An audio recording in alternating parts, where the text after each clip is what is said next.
السلام عليكم ورحمة الله وبركاته. بسم الله الرحمن الرحيم. الحمد لله والصلاة والسلام على رسول الله صلى الله عليه وسلم. اللهم ألهمنا مراشدنا واعذنا من شرور أنفسنا أما بعد. One of the beautiful habits of the Prophet sallallahu alaihi wasallam was that he was always grateful for whatever food he had. You never found the Prophet sallallahu alaihi wasallam speaking ill about any food.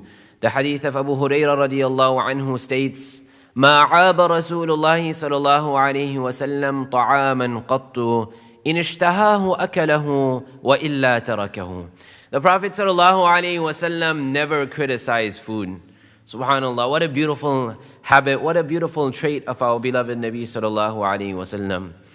Today it's become the norm that how often we hear these types of statements that, oh, that food was terrible, it was disgusting, it was gross. This is completely contrary to the beautiful sunnah of the Prophet sallallahu alaihi wasallam. In ishtahahu akalahu, if he liked it, then he consumed it. Wa illa tarakahu, and if he didn't like it, then he left it. But he didn't speak negatively about it.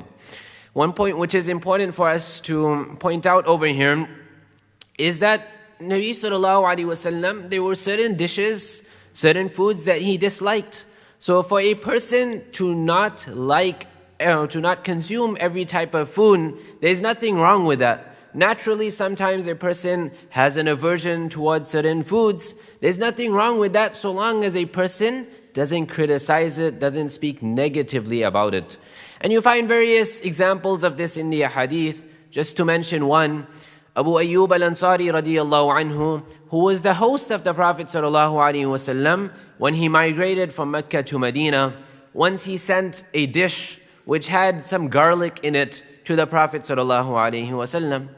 Nabi sallallahu alaihi wasallam did not consume it. He returned it. So Abu Ayyub al-Ansari radiyallahu anhu got worried and he came rushing. He said, "Aharamun huwa?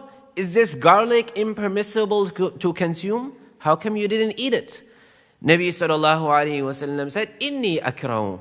No, it's not impermissible. It's permissible to consume it, but personally, I don't like to consume garlic. Why? Because I converse with the angels and I'm afraid that the strong odor may offend the angels. So Abu Ayyub al-Ansari radiyallahu anhu responded so beautifully. He said, "Inni akrahu ma takrahu."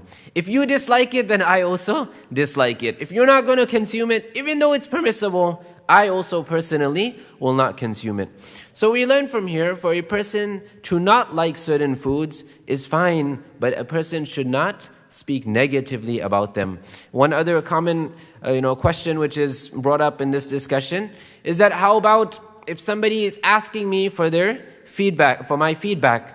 My friend opened up a new restaurant and he has a bunch of dishes and he's asking me, what do you think about it, so that he can improve the dish. In that case, the scholars mentioned that it's fine to provide your honest feedback. That doesn't fall under this hadith. Rather, what is being spoken about is when a person unnecessarily criticizes food. May Allah subhanahu wa ta'ala allow us to develop the good habit of being grateful for whatever food we have. And may Allah ta'ala protect us from the bad habit of criticizing food unnecessarily. Ameen ya Rabbal Alameen. Jazakumullahu Khairan. Wa akhiru da'wana alhamdulillahi Rabbil Alameen.